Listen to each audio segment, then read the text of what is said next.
Good and bad morning for the sake of inclusion. My name is Scott Sowers, and Scott Sowers would like to welcome you to the Mr. Worldly Wiseman editorial.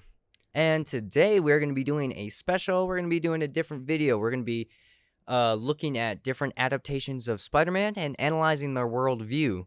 With the release of Across the Spider-Verse, we got this idea called canon events. And so what happens in this movie is that two teams kind of form. One side saying this canon events theory is necessary, while the other side is saying that maybe we can work around this. Now, this is a part 2, so make sure you go watch part 1, or you can just watch the super sped up version of part 1.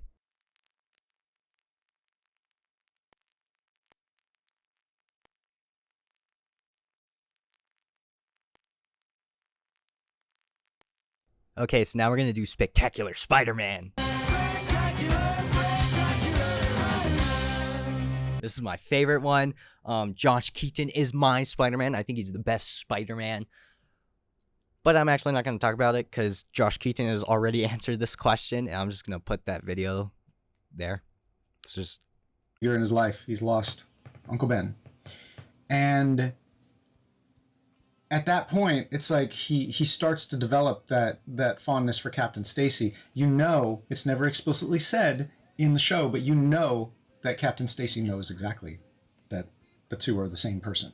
And I like to believe that him and Gwen would have been more of a thing. Like, again, that's me just thinking it. I don't know if that was what was intended, but that was always, it just seemed to me in the writing that was like his lobster. And that's who he was intended to end up with. Because everything always kind of circled back to her.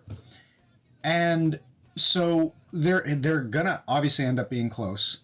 And so the only way I could see it is that the way I rationalize it is that if Captain Stacy did die, that's another massive male figure in his life that's now gone.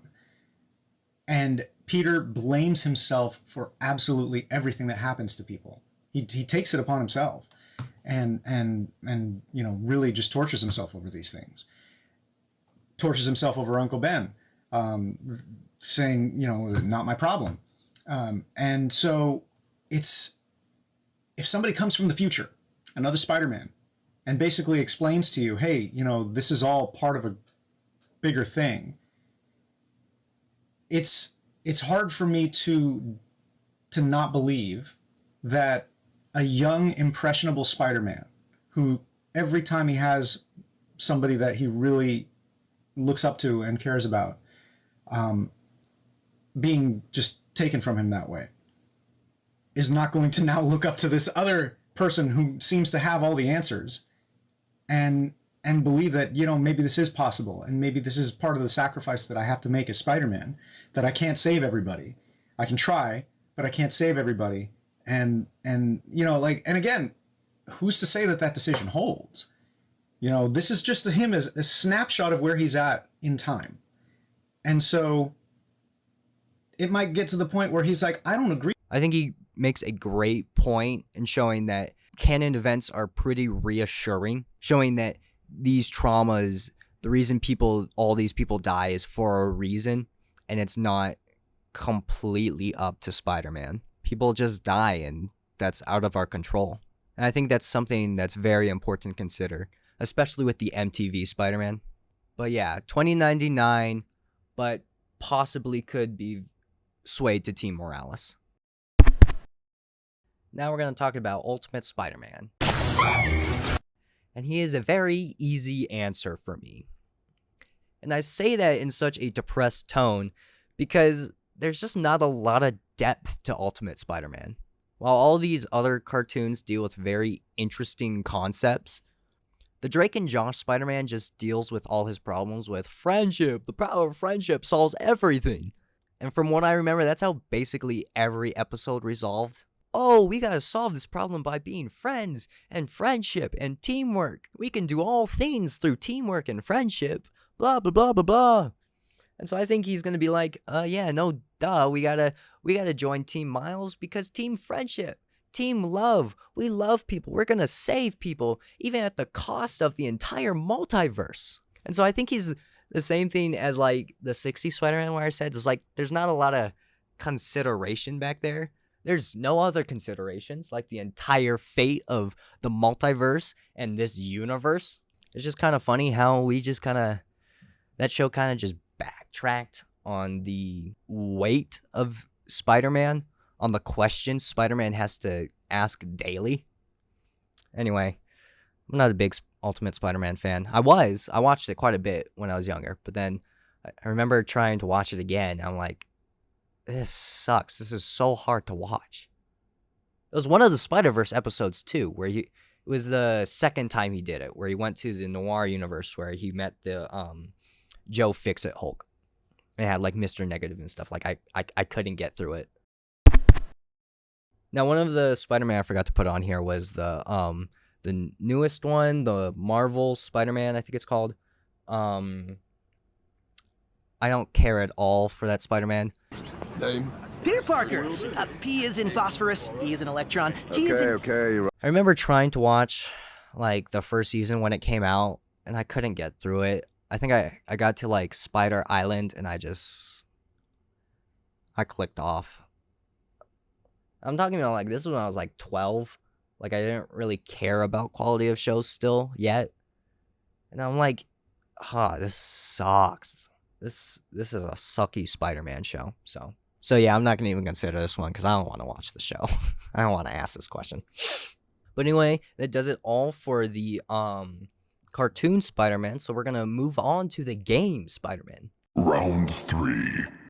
I thought a very fun one would be the PlayStation 1 Spider-Man game. And then, of course, non-stop web-slinging, wall-crawling action. Now, I never played this myself. Came out before I was ever born. The first console I ever owned was a Wii. I mean, not like owned myself. It was, family, but... And I didn't get any PlayStations for a while. I just had Wii. I had Wii U. And then I got a PlayStation 4. I didn't even know this game existed till like a few years ago. So I don't have any personal experience with the Spider-Man, but I did watch the Spider-Man cutscenes and stuff like that from the game. And I think there's a very important scene from that game that pinpoints exactly which team he would be on. If you tight-wearing freaks out there want to save little Miss Fashion Model, then bring it on! Meanwhile, New Yorkers, the Venom Marathon will continue!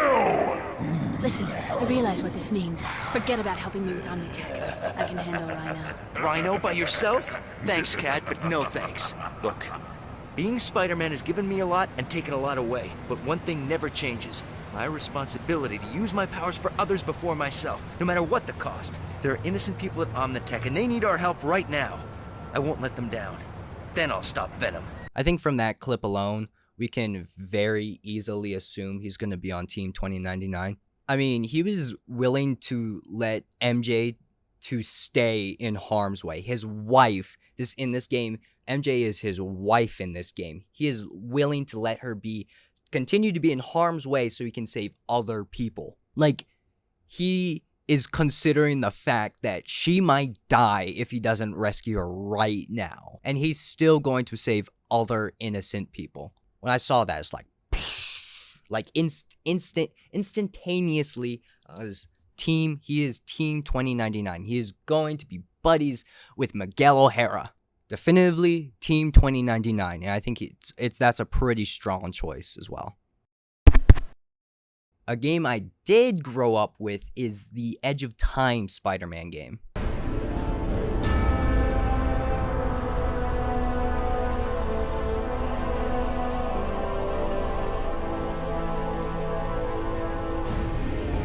I didn't actually play Shattered Dimensions. I did play a little bit on my friend's PlayStation 3, but I never finished it, and I can't get it now because I don't own a PlayStation 3 and I don't own the game, and I don't really feel like getting a PlayStation 3 just so I can play Shattered Dimensions. But I did play Edge of Time.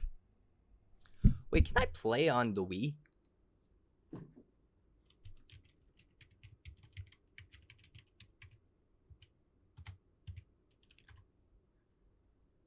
Oh, I can play it on the Wii. I still have my Wii U. Okay, maybe I might get it. I don't know. Sorry. Got sidetracked. Yeah, what was I saying? But yeah. So I did play Edge of Time Spider-Man. And Edge of Time is the sequel to Shattered Dimensions. So I think it's a pretty safe bet to base my judgment on that game. Because one, from what I've seen, it asks questions of the identity of Spider-Man just like Across the Spider-Verse. And, you know, it's where Peter Parker ended up. So I think it's a pretty safe bet to use this game. And this game, too, also has one scene that heavily defines where Peter Parker is at.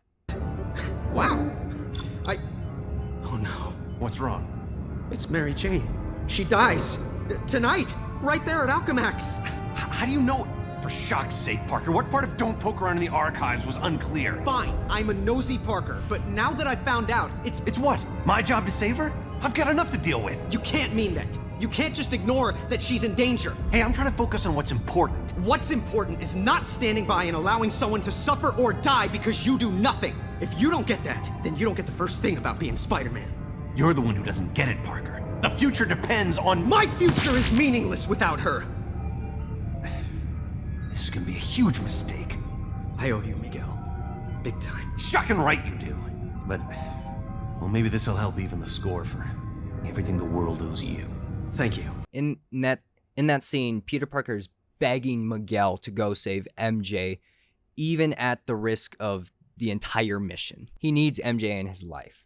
And so I think that's why he would firmly be on Team Morales. To me, he would definitely say it's worth the risk. It's worth the risk to save his loved one. Now, this one I thought would be fun.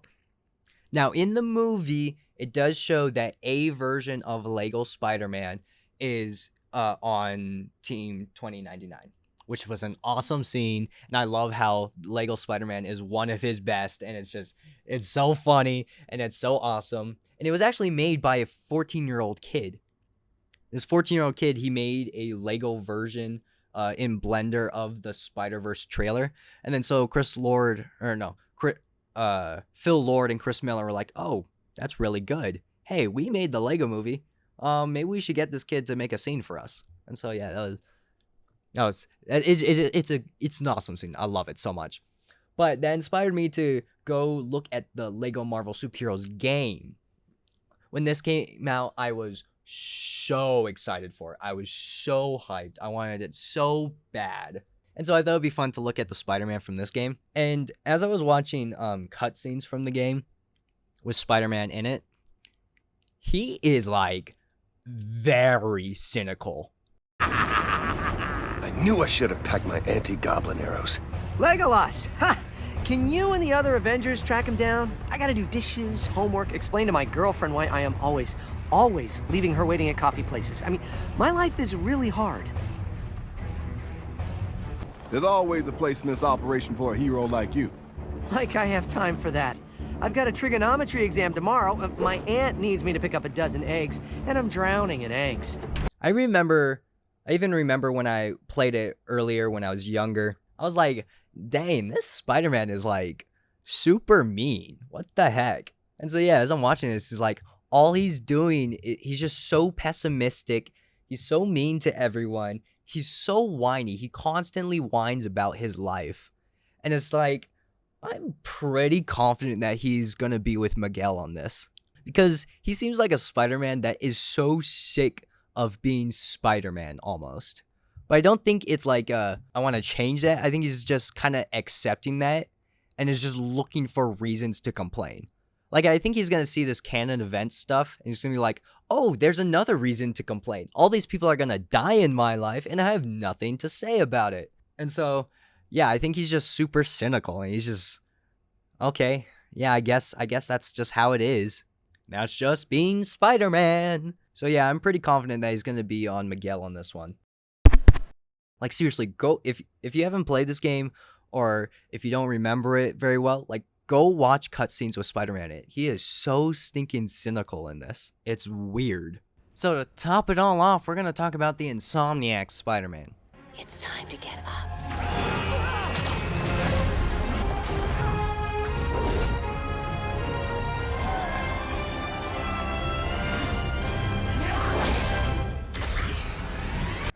Now, he did make a cameo in as part of 2099's team, but I still want to analyze. Analyze, would he actually be on his team? Like, obviously it was for a cameo, so would he actually be on his team? I think he would. Peter's whole arc in the PS4 game was to show that you can't save everyone. There are some people you just can't save. He had to leave Dr. Octopus to his fate, even though that was his mentor. Peter. Even when it hurts like hell. Peter, where are you going? Peter! Peter! He had to choose other people over Aunt May. He let Aunt May die for thousands of other people.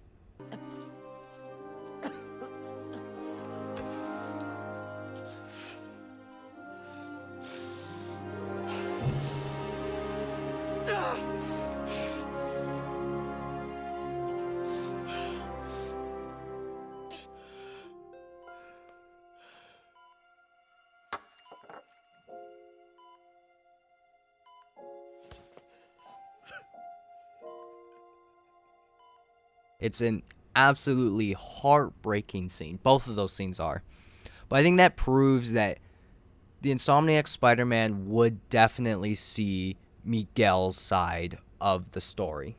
He would understand that, yeah, there are just some prices you gotta pay, and that it's not worth the risk. So I think he definitely would be on Team 2099's side if Miguel came to him. Maybe he could be swayed by Miles, but I think definitely from what we've seen, he would be 2099. And yeah, that's the whole list. Here's my lineup. Again, these are just my arguments. I would love to hear your guys' arguments. So feel free to put that in the comments. Like I said, if you guys like this video, I might do a part 2, look at other Spider-Man. Hey, maybe even take your guys' arguments into consideration, maybe change my lineup. So who knows? What I found interesting about this whole thing is that there are a lot of people that would be on Team Morales. I find that funny because it goes to show that Miguel is obviously picking people who would agree with him. I myself agree with Miguel. I don't believe that the needs of the few outweigh the needs of the many, and I just don't think it's worth the risk of endangering the entire multiverse. But it is interesting, it is fun to kind of see that Miguel is not letting any room for a second opinion. There's no room for a second opinion. And that's just kind of fun to see. You kind of see some of Miguel's character in that. A little stubbornness. One day I'll review this movie fully, analyze it through biblically. But I just wanted to have a fun little experiment for right now, just to talk about the movie, because I just love this movie. Like I said, I love how both the sides are still Spider-Man. They are still essentially Spider-Man, but they've been put to these extremes where you have to really find out where you stand, really find out where Spider-Man, the identity of Spider-Man stands. And I think that's brilliant. It's just so good. So anyway, just like, share, comment, and just have fun. Stay unimpressed with fools, guys, and don't forget to fear the Lord. I'll see you later. If you finally learn to do what is necessary, I